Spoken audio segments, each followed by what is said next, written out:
Hi there everyone, it's Sarah here, and I've challenged myself again this week to do a project from Pinterest and do a little Pinterest challenge. Last week I did the bows, and this week it's going to be tea light holders. I put in the search bar on the Pinterest website envelope punchboard projects, and it brought up a whole host of things that I'm dying to try, but one of them that caught my eye was this thing here. And it's the little tea light holder box done on the envelope punch board, and it's really cute. It's specifically for a Yankee Candle tea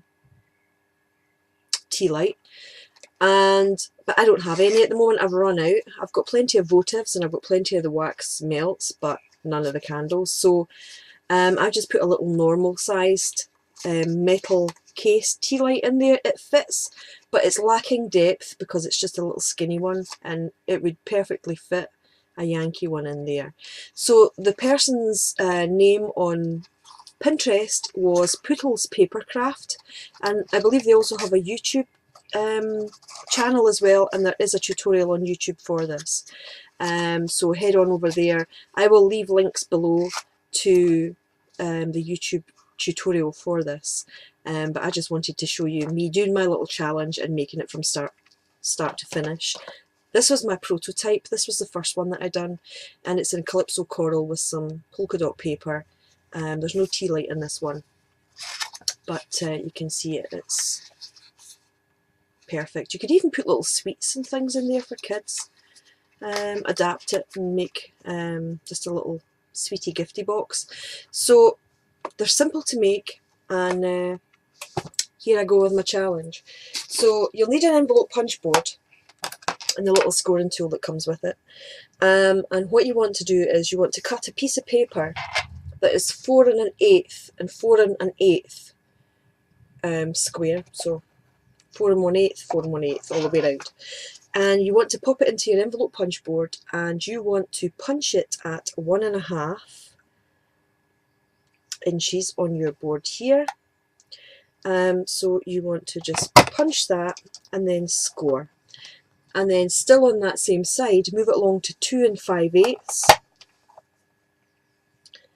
and again punch it and score it, and then rotate your cardstock and put it in.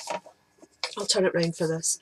You want to have this little pointer mark here lined up with the first line, and punch and score there, and then we're going to be moving it along to the next one and punching and scoring on that one as well. So let's do the first one and the second one,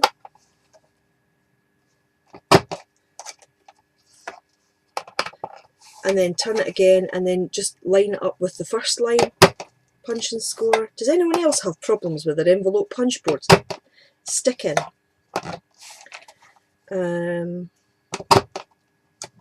Mine's terrible.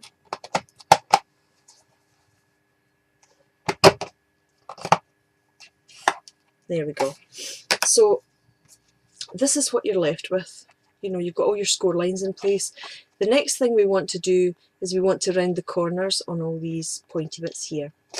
So you just want to pop that in and round each of these corners off.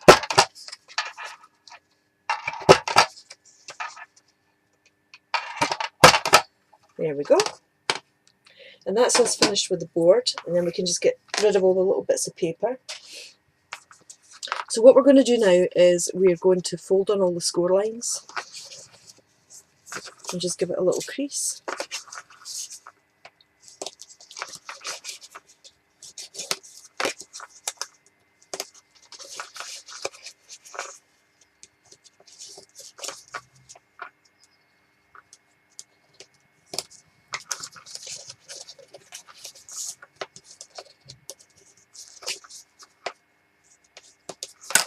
There we go.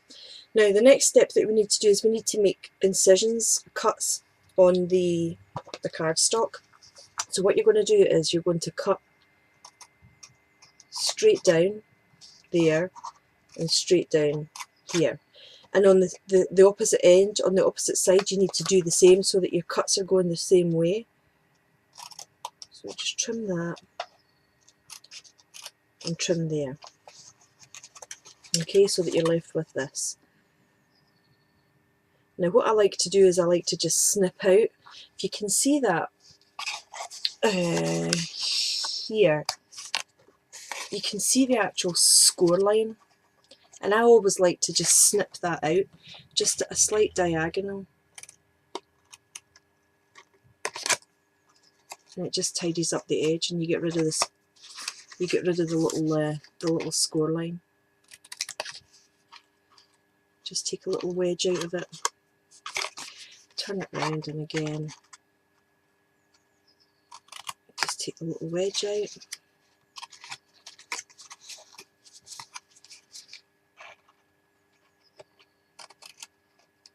And a little wedge out of there. Okay, so the next step is we need to assemble the box. Now what we want to do is these two bottom bits here are going to come in like that, and you're going to stick these to the bit that comes up from the back to start creating your box.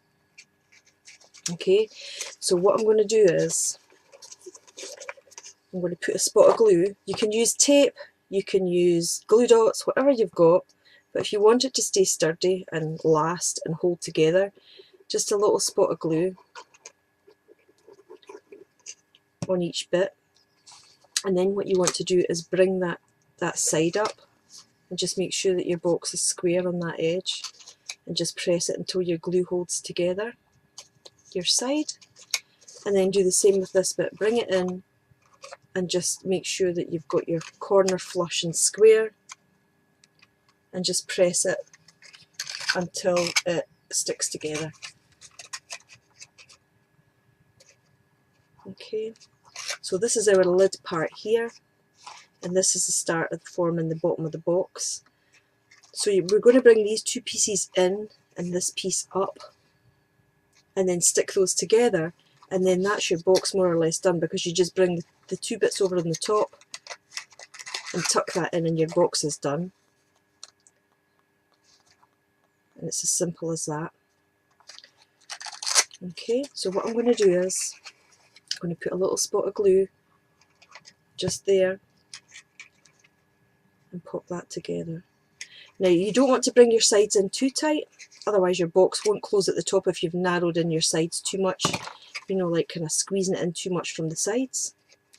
And then we just need another little bit of glue on here. Pop the lid on that. And then just bring that one up and just hold it gently. Put your finger in and then just hold it until it grabs. And then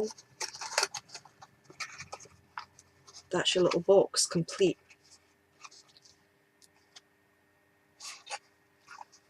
Okay, so what I did with my other one was I created a belly band for it out of patterned paper, and then just embellished the top with a bit of corrugated card and a little button.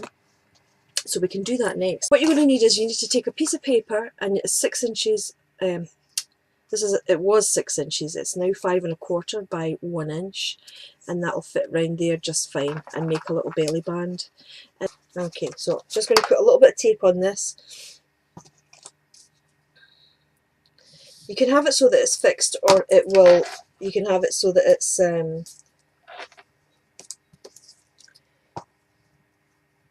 slides off. I'm going to do this one fixed. The other one slides off.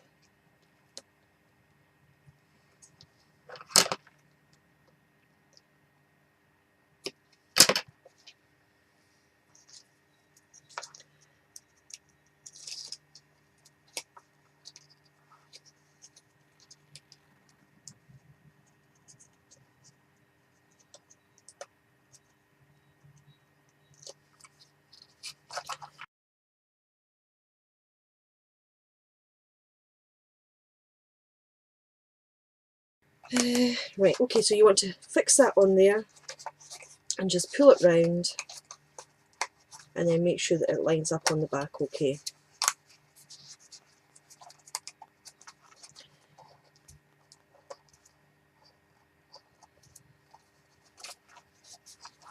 There we go. So that's our little belly band on there.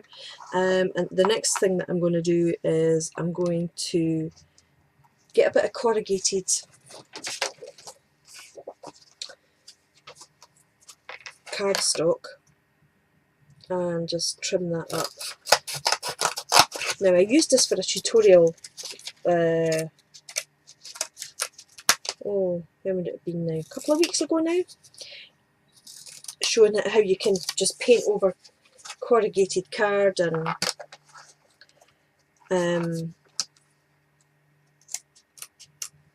I had that bit left over, so I tend not to waste anything. So I'm just going to pop some more glue on this and fix that down. I bought this glue yesterday and I quite like it. It's Cosmic Shimmer Specialist Acrylic Glue. It holds quite well, so I would buy some of that as well. I'm usually Scotch Quick Dry Adhesive, but that's been not too bad. And then I've got a little bit of fabric here. Just put a dot on there, stick the fabric on top,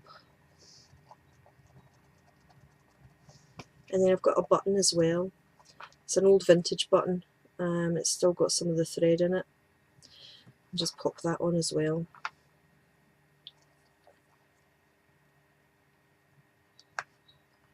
And there you go. So the top lifts up, and just pop that back in, and that's another little tea light box. So easy to make, and I really enjoyed that challenge. Next week's one, I'm either going to make a holder for a votive candle, or a wax tart one, because you can do these. There's tutorials for these on Pinterest and what have you, so I quite fancy doing that next week. So until then, thanks so much for popping in and watching, and I shall see you all again very soon with another challenge project from Pinterest. So that's great, and I'll see you later. Bye for now.